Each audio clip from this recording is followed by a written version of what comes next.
Hello everyone, this is Raju Devakar from New Center Shifan Public School, Unit 3, Agra.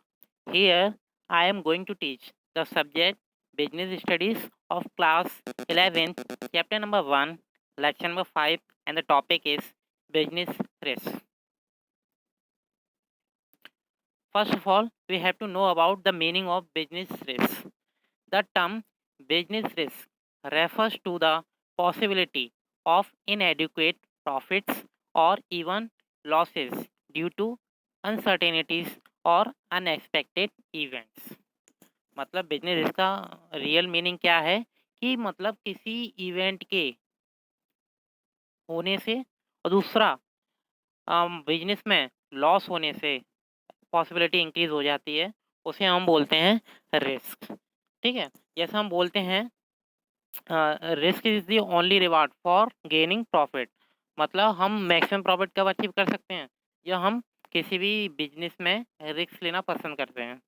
So possibility of inadequate profit, मतलब जो profit तो है, मान लो हम कुछ एक्सपेक्ट और कर रहे हैं पर हमें जो प्रॉफिट है ऑलरेडी उस एक्सपेक्टेशन से डाउन मिल रहा है, ठीक है, या बिल्कुल लॉस ही हो रहा है, तो हम उसे क्या बोलेंगे, रिस्क बोलेंगे। और बिजनेस रिस्क मतलब जो बिजनेस में रिस्क हो उसे हम बोलते हैं business risk. For example, demand for a particular product में decline due to change in taste and preferences of a customer.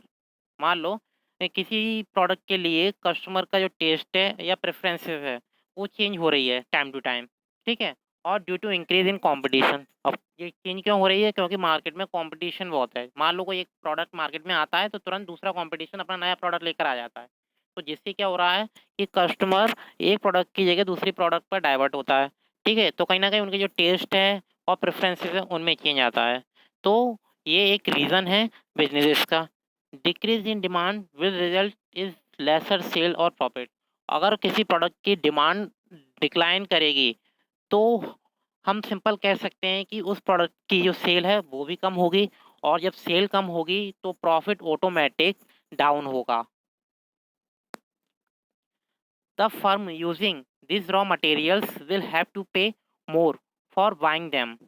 As a result cost of production में इंक्रीज विच इन टर्न में reduce profit. Basically क्या है, जैसे मान लो किसी product की पहले डिमांड कुछ और थी, ठीक है, डिमांड इंक्रीज थी, तो जो मैन्युफैक्चरर है उस प्रोडक्ट के लिए उसी के अकॉर्डिंग ही प्रोडक्ट का प्रोडक्शन करता है।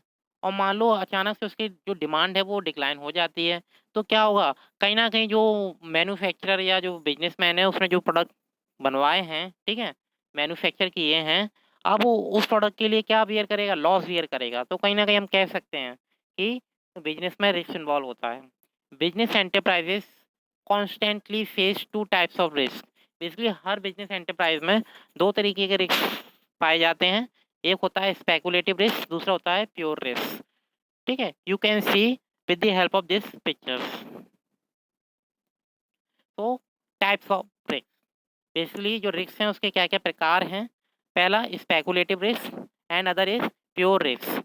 बात करते हैं स्पेकुलेटिव रिस्क क्या होता है। Speculative risk involve both the possibility of loss and possibility of gain। Basically first line तो यही बहुत इंपॉर्टेंट लाइन है कि बेसिकली जो स्पेकुलेटिव रिस्क होता है उसमें दोनों कॉन्सेप्ट इन्वॉल्व होते हैं, गेन का भी कॉन्सेप्ट इन्वॉल्व होता है और लॉस का। गेन मतलब प्रॉफिट, मतलब प्रॉफिट होने के भी चांसेस होते हैं और लॉस होने के भी चांसेस होते हैं, ठीक है। Speculative risk arise due to change in market condition.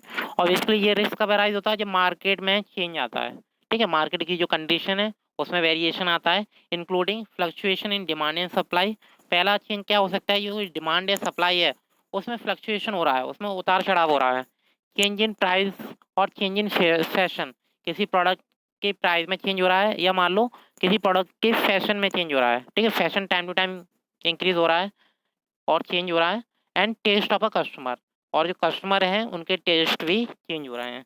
तो this are the reason of speculative risk. Favourable market condition are likely to result in gain.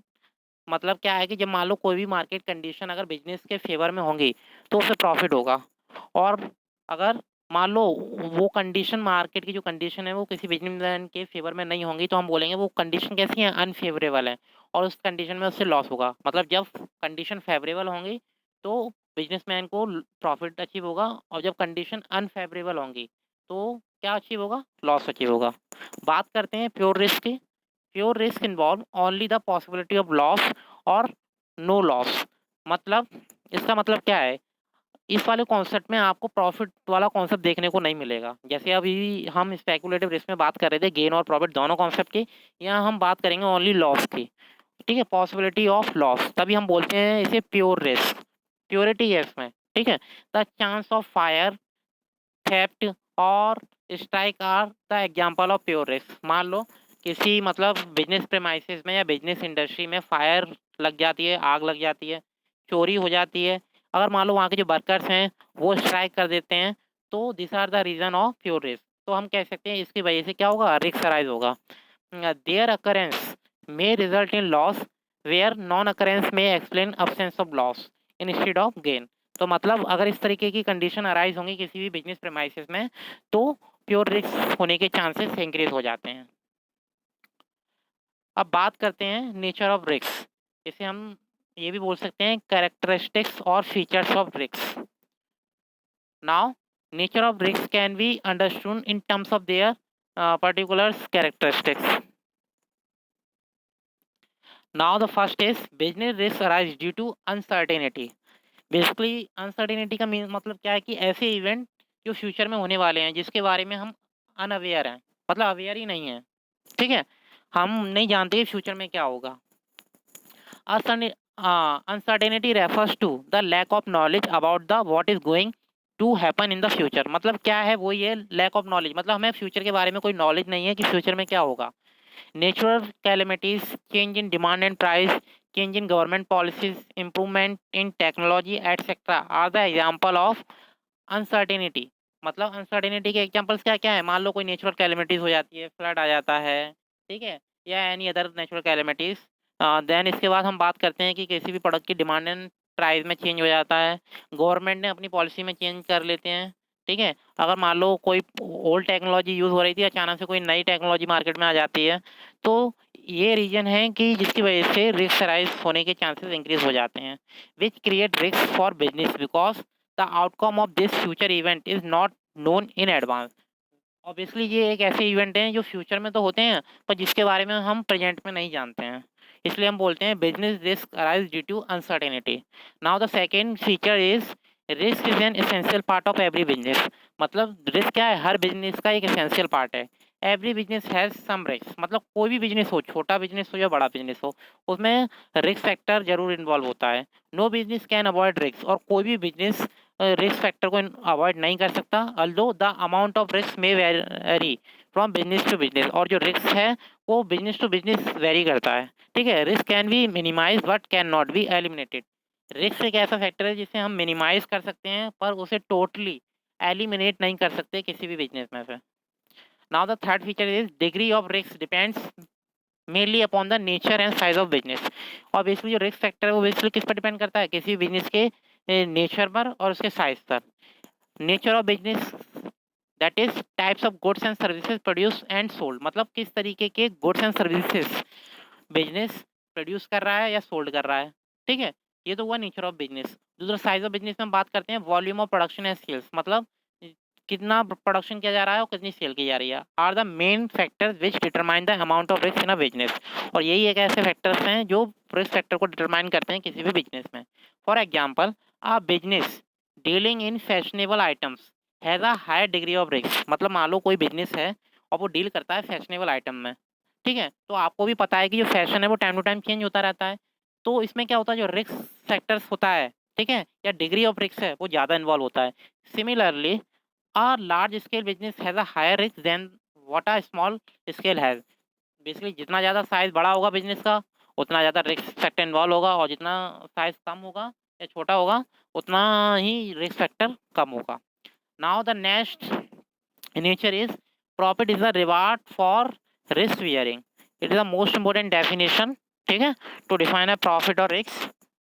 No risk no gain is an age old principle. मतलब एक बहुत पुराना principal है कि जब तक आप रिस्क नहीं लोगे आपको प्रॉफिट नहीं होगा। Which apply to all types of business, और जो हर तरीके के बिजनेस में, हर नेचर के बिजनेस में अप्लाई होता है। Greater the risk involve in a business, higher is the chance of profit.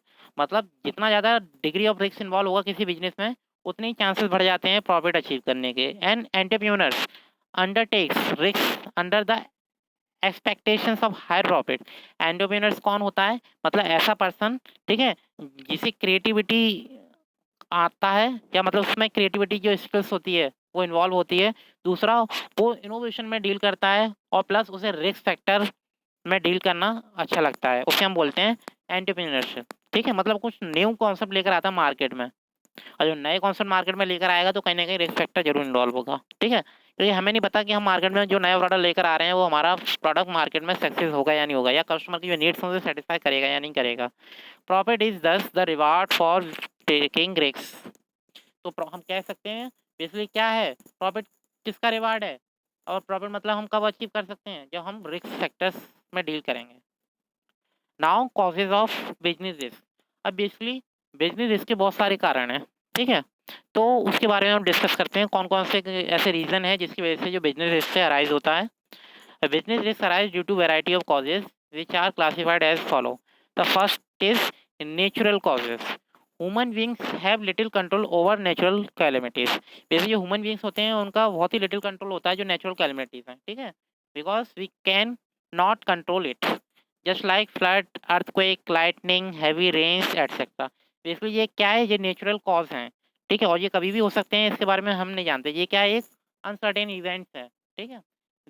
They result in heavy loss of life, prosperity and the income of business. और इसकी वजह से क्या हो सकता है, किसी बिजनेस में लॉस हो सकता है, ठीक है, और दूसरा क्या हो सकता है, जो इनकम है बिजनेस की वो भी डिक्लाइन हो सकती है।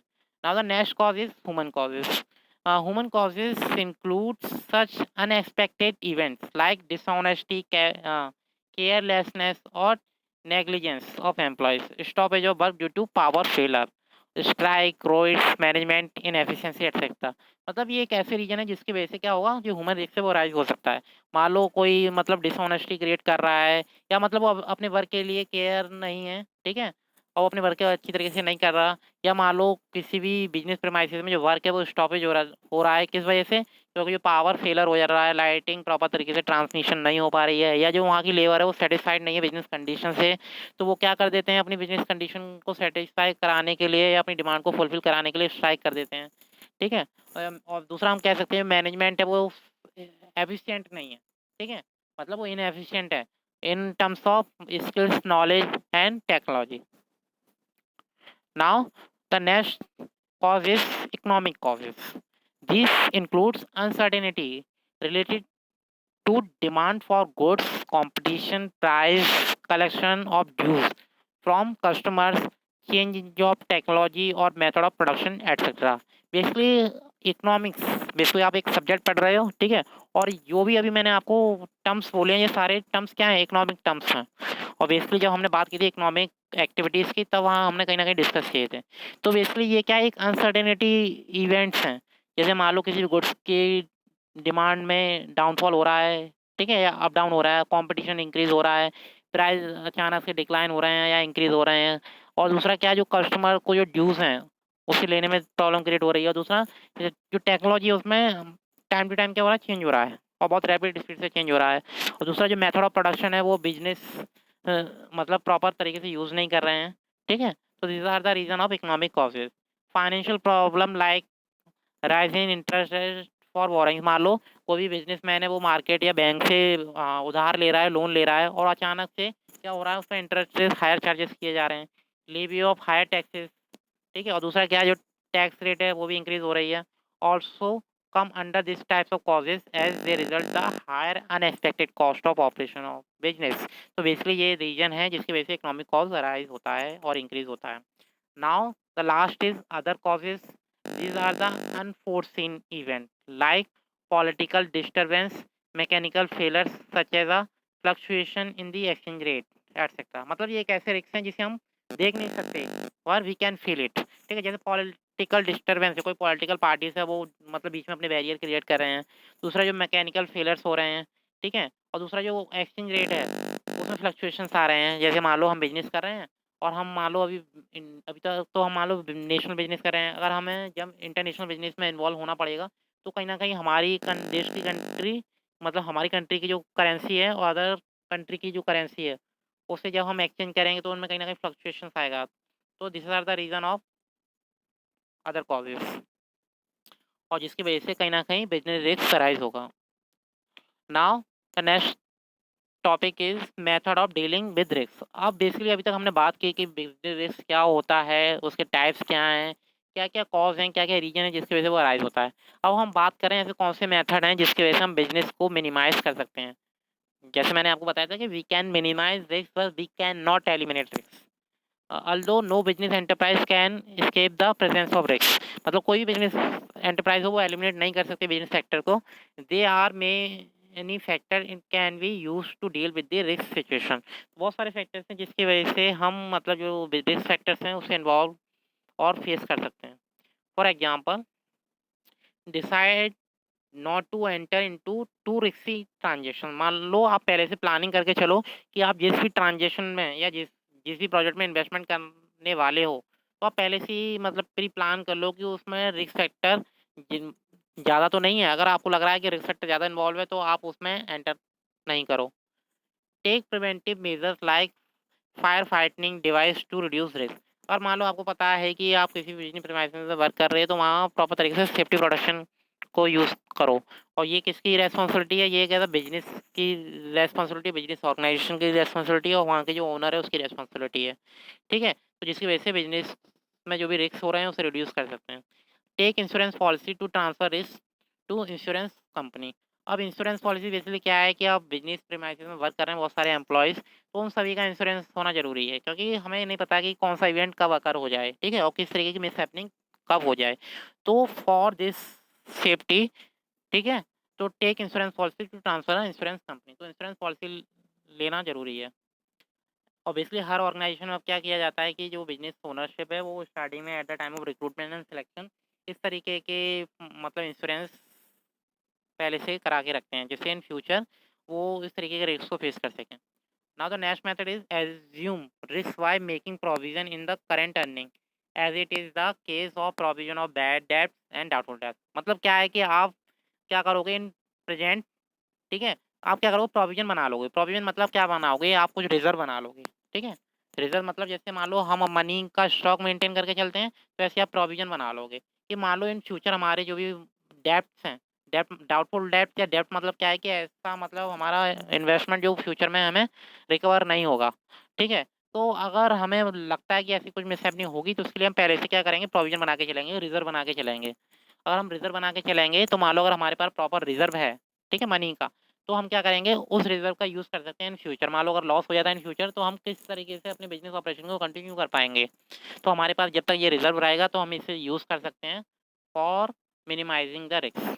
Now the next is share risk with other enterprise as manufacturer and wholesaler may do by agreeing to share loss which may be caused by falling prices. Obviously क्या है, एक मतलब फैक्टर्स या मेथड ये भी है कि आप क्या कर सकते हो, रिस्क को शेयर कर सकते हो। मान लो कोई एक इंडिविजुअल है वो पूरी तरीके से अगर रिस्क फैक्टर को फेस करेगा तो मे बी उसके लिए ये पॉसिबल ना हो, पर अगर उस रिस्क को हम ट्रांसफ़र कर लें, डिवाइड कर लें, शेयर कर लें तो हम इजीली उसे मिनिमाइज कर सकते हैं। तो this are the methods of dealing with risk. So you have to note down this method and focus on it. Now the next point is or next topic is starting a business और business factor. मतलब ऐसे कौन से factors हैं कि जब हम business start करते हैं तो वो हमारे बिजनेस को अफेक्ट करते हैं और अराइज होते हैं। Starting a business enterprise is similar to any other human efforts in which resource are employed to achieve certain objective. मान लो आप कोई नया बिजनेस स्टार्ट करने वाले हो, ठीक है, और अपने बिजनेस के जो गोल हैं उसे अचीव करने के लिए एफर्ट्स कर रहे हो तो आपको बहुत सारे फैक्टर्स को फेस करना पड़ेगा। Successful result in business depends largely upon the ability of an entrepreneur or the starter of a new business to anticipate problems and solve them with the minimum cost. Obviously जैसे मैंने आपको बताया था, entrepreneurs कौन होते हैं, जो अपना नया बिजनेस स्टार्ट करते हैं, नए प्रोडक्ट में डील करते हैं, नए बिजनेस में इन्वेस्टमेंट करते हैं, ठीक है, और उनके पास कुछ स्पेशल फीचर्स होते हैं जैसे क्रिएटिविटी हुआ, इनोवेशंस हुआ, रिस्क टेकिंग एबिलिटी हुआ, ठीक है। तो एक एंटरप्रेन्योर इस तरीके के फैक्टर्स को इन्वॉल्व करता है अपने बिजनेस में। For example to start a factory, ठीक है, अगर मान लो कोई फैक्ट्री स्टार्ट करनी है, plant must be made and implemented about such problem such as location of a business, the possible number of customer, the kind and amount of equipment, the shop layout, purchasing and financing needs and hiring a workers. मतलब क्या है कि आप किसी भी plant factory को बना मतलब आप इस्टेब्लिश कर रहे हो, प्लांट को इस्टेब्लिश करोगे तो आपको ये सारी मतलब जो एलिमेंट्स हैं इन सभी की नीड पड़ेगी। These problems become more complex in a big business. मतलब जब बिजनेस आप स्मॉल लेवल का करोगे तो आपको ज़्यादा प्रॉब्लम फेस करनी नहीं पड़ेगी।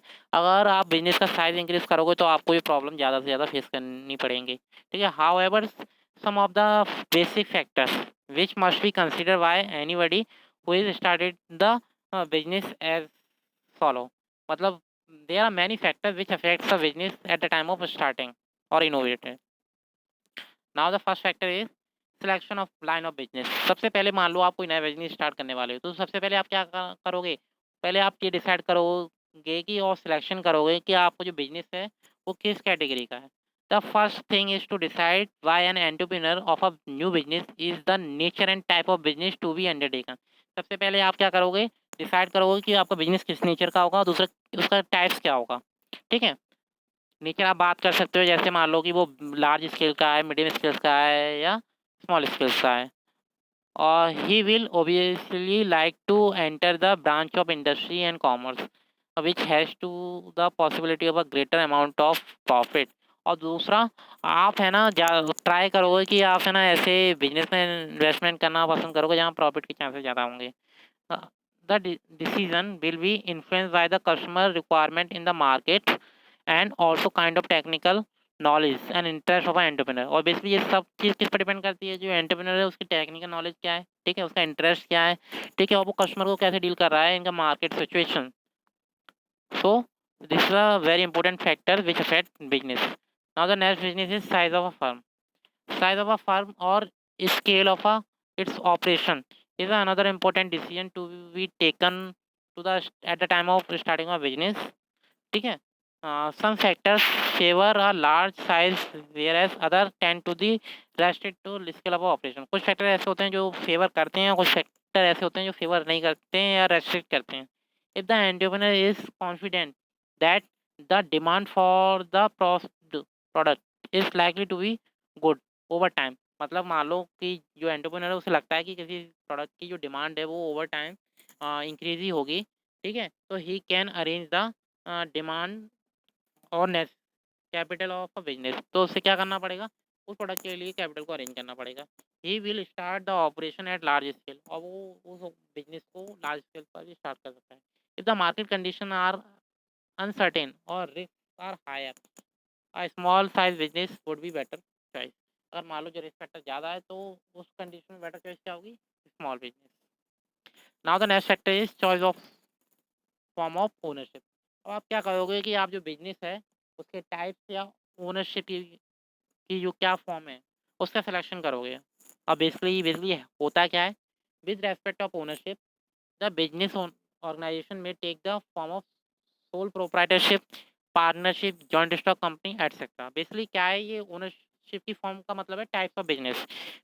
सोल सॉरी यहाँ लिखा हुआ है सेल प्रोप्राइटरशिप, ये सेल ना होकर सोल होगा, एसओ एल, ठीक है। तो बेसिकली सोल प्रोप्राइटरशिप का मतलब क्या है कि ऐसे पर्सन से है या ऐसे टाइप्स ऑफ बिजनेस से जिसे कोई एक इंडिविजुअल पर्सन स्टार्ट करता है, मतलब कोई एक पर्सन ही स्टार्ट करता है, ठीक है, तो उसे हम बोलते हैं सोल प्रोप्राइटरशिप बिजनेस। अब आपको पता है जब कोई एक पर्सन स्टार्ट करेगा तो उसकी जो कैपिटल होगी वो भी स्मॉल होगी, ठीक है, साइज ऑफ बिजनेस भी स्मॉल होगा, ठीक है, और उसके जो भी रिसोर्सेज हैं वो भी कम होंगे। दूसरा, उसके पास ज़्यादा से ज़्यादा टेक्नोलॉजी नहीं होंगे। पार्टनरशिप की बात करते हैं, पार्टनरशिप बेसिकली क्या होता है, ये भी एक टाइप है बिजनेस का। इसमें क्या होता है, when two or more than two person are join together and start a business. मतलब जब दो या दो से ज़्यादा पर्सन इन्वॉल्व हो जाएं और वो बिजनेस को स्टार्ट करें तो उसे बोलते हैं पार्टनरशिप। जॉइंट स्टॉक कंपनी क्या होता है, joint stock company is also another type of business in which many person are join together and establish the company. मतलब इसमें क्या होता है, ये तो पार्टनरशिप के कंपेयर में बिगर कॉन्सेप्ट है, और दूसरा इसमें जो मेंबर्स हैं पार्टनरशिप के कंपेयर में ज़्यादा होते हैं। ठीक है? आपने सुना भी होगा प्राइवेट कंपनी और पब्लिक कंपनी। तो बेसिकली ये टाइप्स ऑफ बिज़नेस के बारे में हम चैप्टर नंबर 2 में डिस्कस करेंगे डिटेल में, ठीक है? अभी आपको बस इसका जस्ट बेसिक टर्म्स पता होना चाहिए। Each form has its own merit and demerit. Basically ये टाइप्स ऑफ बिज़नेस के हर किसी के कुछ ना कुछ फ़ायदे हैं, कुछ ना कुछ नुकसान हैं। The choice of the situation form of ownership will depends on the factors such as line of business, capital requirement। और बेसिकली जब भी आप किसी बिजनेस का सिलेक्शन करोगे तो आप किसके सेक्टर को इन्वॉल्व करोगे कि लाइन ऑफ बिजनेस क्या है, ठीक है? कैपिटल रिक्वायरमेंट क्या हो सकती है, लाइबिलिटी ऑफ ओनर। लाइबिलिटी मतलब आपने मार्केट से उधार लिया है, अब आप लाइबल हो कि आपको कब पे करना है उसे, ठीक है? देन इसके बाद हम बात करते हैं डिवीजन ऑफ प्रॉफिट क्या होगा, लीगल फॉर्मेलिटीज़ क्या होंगी, कंटिन्यूटी ऑफ बिजनेस किस तरीके से रहेगा, ट्रांसफरेबिलिटी ऑफ इंटरेस्ट और आप अपना इंटरेस्ट कैसे ट्रांसफर करोगे, ये सारे फैक्टर इन्वॉल्व होंगे इसमें। Now the next factor is location of business enterprise. अब बात करेंगे लोकेशन की। An important factor is to be consider at the time of starting of a business is the place where the enterprise will be located, मतलब जहाँ enterprise locate करेगी, ठीक है? और सिचुएशन के अकॉर्डिंग हम बात करेंगे। Any mistake in regards can result a high cost of a production. अगर मान लो आपने छोटी सी भी गलती कर दी तो आपका जो प्रॉफिट इंक्रीज हो रहा है कहीं ना कहीं वो डिक्लाइन हो जाएगा और आपकी जो कॉस्ट ऑफ प्रोडक्शन है वो इंक्रीज हो जाएगी, ठीक है? Inconvenience in getting right kind of production input और services the customer will be best possible way. तो आपको क्या करना होगा कि कन्वीनियंट वे से कस्टमर को सेटिस्फाई करना पड़ेगा। Availability of raw materials and labour, power of supply and services like banking हुआ, ट्रांसपोर्टेशन हुआ, कम्युनिकेशन, वेयर हाउसिंग। तो ये बेसिकली क्या है, सर्विसेज हैं जो कस्टमर को टाइम टू टाइम हेल्पफुल होती हैं और बिजनेसमैन को भी हेल्पफुल होती हैं as factor which help in making a choice of a location. Now the next factor is financing the proposition, sorry proposition. अब बात करते हैं बेसिकली ये टर्म्स है क्या। Financing is concern with the providing the necessary capital for starting as well as the continuity of prospect business. मतलब इसका मतलब क्या है कि प्रॉस्पेक्ट बिजनेस का मतलब क्या है कि आप फ्यूचर के गोल को ध्यान में रख के बिजनेस को स्टार्ट करोगे, ठीक है? आपने सुना होगा बड़ी प्रॉस्पेरिटी। प्रॉस्पेरिटी में हम क्या करते हैं कि हम बात करते हैं इंक्रीमेंट की और दूसरा हम बात करते हैं फ्यूचर की। Capital is required for investment in fix assets like land, building, machinery, equipment, ठीक है? अब आपको पता है कि कैपिटल हमें किस-किस में हेल्पफुल होगी कि हम जब है ना किसी भी लैंड को परचेज़ करेंगे, बिल्डिंग को परचेज़ करेंगे, मशीनरी एस्टेब्लिश करेंगे या इक्विपमेंट को परचेज़ करेंगे। Then in current assets, obviously current assets कौन-सी एसेट्स होती हैं लाइक रॉ मटेरियल्स हुआ, ठीक है? बुक डेब्ट्स हुए, द स्टॉक हुआ, फिनिश गुड्स हुआ etcetera. Capital is also required for meeting day to day expenses. Obviously हर बिजनेस प्रीमाइसेस में आए दिन क्या होता है, एक्सपेंसेस होते हैं। दो और ये किस तरीके नेचर के होते हैं, डे टू डे, ठीक है? तो क्या होगा, इन सभी के लिए भी आपको नीड पड़ेगी फाइनेंसिंग की। Proper financing planning must be done in determine. और आपको क्या करना पड़ेगा, अगर आप फाइनेंसिंग प्रॉब्लम फेस ना करो तो आपको प्लानिंग करना पड़ेगा, ठीक है? और बेसिकली इसमें क्या-क्या पॉइंट को इंक्लूड करोगे, द रिक्वायरमेंट ऑफ कैपिटल, मतलब कैपिटल की आपको कितनी रिक्वायरमेंट है, ठीक है? Sources from which capital will be raised. अब आप बेसिकली कैपिटल है वो कहाँ से रेज़ करोगे, आप अपनी खुद की कैपिटल को यूज़ करोगे या मार्केट से बोरो करोगे। Then the best way of utilising the capital in the firm. तो यही बेस्ट वे हैं जिससे हम किसी भी कैपिटल को फर्म में यूज़ कर सकते हैं। Now the next factor is physical facilities. Availability of physical facilities includes machines and equipments, building, supportive services is a very important factor to be consider at the time of start of business. तो ये एक ऐसे factor है जिसे आपको include करना ही पड़ेगा जब आप बिजनेस स्टार्ट करोगे। The decision related to the factors will depends upon the nature and the size of a business, availability of funds, and process of production. So basically, physical factors का involvement बहुत जरूरी है because these are the factor which also affect the business. Now, the next factor is plant layout. Once the requirement of physical facilities has been determined, अगर आप एक बार है ना physical facility की जो requirement है उसे fulfill कर लेते हो, the entrepreneur should draw a layout plan showing the arrangement of this facility। अब है ना जो एंटरप्रेन्योर है उसके लिए नेक्स्ट टास्क क्या होगा कि उसे एक लेआउट ड्रॉ करना पड़ेगा अपने बिजनेस प्रमाइसेस का, ठीक है? Layout means the physical arrangement of machine and equipment needed to a manufacture or production. मतलब लेआउट मतलब एक फिजिकल अरेंजमेंट, वो किस तरीके से अरेंज करेगा अपने जो भी डिफरेंट रिसोर्सेज हैं अपने बिजनेस प्रमाइसेस में। Now the next factor is competent and committed workforce. Every enterprise need competent and committed workforce to perform various activities such as physical and financial resources are converted and desired output. मतलब क्या है, हर business enterprises को need पड़ती है कि ऐसे मतलब वर्क फोर्स की, ऐसी मैन पावर की जो अपने वर्क के लिए कमिटेड हो, ठीक है, और अपना बेस्ट दें, so that individual entrepreneur can do everything himself. तो ये अगर इंडिविजुअल एंटरप्रेन्योर है, इंडिविजुअल पर्सन है, तो अपने आप ही करेगा, ठीक है। He must identify the requirement of और recruitment of skills and unskilled worker. अब बेसिकली क्या रिक्रूटमेंट मतलब क्या होता है कि आप अपनी बिजनेस प्रेमाइसेस में एम्प्लॉयमेंट जनरेट कर रहे हो किसी वर्कर्स के लिए, ठीक है, तो उनका सिलेक्शन करोगे। अब उसके लिए एक डिफिकल्ट टास्क ये होता है कि उससे है ना स्किल्ड और अनस्किल्ड में कंपेरिजन करना होता है कि स्किल्ड वर्कर्स को वो किस तरीके से यूज़ करेगा और अनस्किल्ड वर्कर्स को किस तरीके से यूज़ करेगा। और दूसरा जो मैनेजरियल स्टाफ है उनका क्या रोल रहेगा in a business. Plan should be also be made also how to employees will be train and motivated to their best performance. और दूसरा क्या है, प्लानिंग तो हर जगह आपको करनी पड़ेगी, ठीक है। आप प्लानिंग करोगे रिगार्डिंग वर्कर, रिगार्डिंग एम्प्लॉय। और दूसरा आपको भी पता है कि आए दिन टेक्नोलॉजी चेंज होती है, ठीक है, तो आपको ये भी पता है कि बेसिकली जो वर्कर्स हैं, ठीक है, उस टेक्नोलॉजी से अवेयर नहीं है। तो उस टेक्नोलॉजी से वो किस तरीके से अवेयर होंगे कि वो तभी अवेयर होंगे जब आप उन्हें प्रॉपर तरीके से ट्रेनिंग प्रोवाइड करोगे, ठीक है, किस तरीके से उस मशीन को यूज़ करते हैं। दूसरा, टाइम टू टाइम आपको क्या करना पड़ेगा, अपने जो वर्कर्स हैं, एम्प्लॉयज़ हैं, अदर स्टाफ्स हैं, उन्हें मोटिवेट करना पड़ेगा, क्योंकि आपको पता है motivation is only a factor which help in improvement of work. मतलब मोटिवेशन ये एक ऐसा फैक्टर है, अगर एक बार आपका वर्कर मोटिवेट हो गया तो आपको वो ज़्यादा से ज़्यादा आउटपुट देगा, ठीक है, और हेल्प करेगा प्रॉफिट इंक्रीमेंट में। नाउ द नेक्स्ट फीचर और factor is tax planning. Tax planning has become necessary this day because these are a number of tax law in a country. वैसे tax planning क्या होता है, मतलब आप planning कर रहे हो रिगार्डिंग अ टैक्स, ठीक है। अब टैक्स आप बिजनेस प्रमाइस में कर रहे हो, कैपिटल होगी आपकी, ठीक है, आप इन्वेस्टमेंट करोगे, आपको प्रॉफिट होगा, जब प्रॉफिट होगा तो आपको कुछ ना कुछ टैक्स भी पे करना पड़ेगा, ठीक है। तो the founder of the business has to consider to be advance the tax liability under the various tax law and implement the business। तो बेसिकली जो फाउंडर है, ओनर है बिजनेसमैन का, उसकी एक रेस्पॉन्सिबिलिटी ये भी है कि वो इन एडवांस क्या करेगा, अपने टैक्स को कैलकुलेट करेगा और वो टाइम टू टाइम उसका पेमेंट करेगा, ठीक है, जिससे उसे किसी भी तरीके की लाइबिलिटी को फेस ना करना पड़े। Now the next factor is launching the enterprises. After the decision related to the above mentioned factors has been taken, the entrepreneur can go ahead with actual launching of the enterprise। Launching का मतलब क्या है कि आप किस time पर अपना business को स्टार्ट करने वाले हो, which would be means mobilising various resources, facility, legal necessary formalities, starting the production process and initiating the sales or promotion campaign. अब बेसिकली किसी भी आप प्रोडक्ट को लॉन्च कर रहे हो तो उसके लिए आपको डिफरेंट टाइप्स ऑफ एक्टिविटी करनी पड़ेगी। सबसे पहले आपको उसका एडवर्टाइजमेंट करना पड़ेगा, ठीक है। सेल्स प्रमोशन मतलब क्या है, आपको उसकी प्रमोशन करनी पड़ेगी, और जो एडवर्टाइजमेंट है वो प्रमोशन का पार्ट है।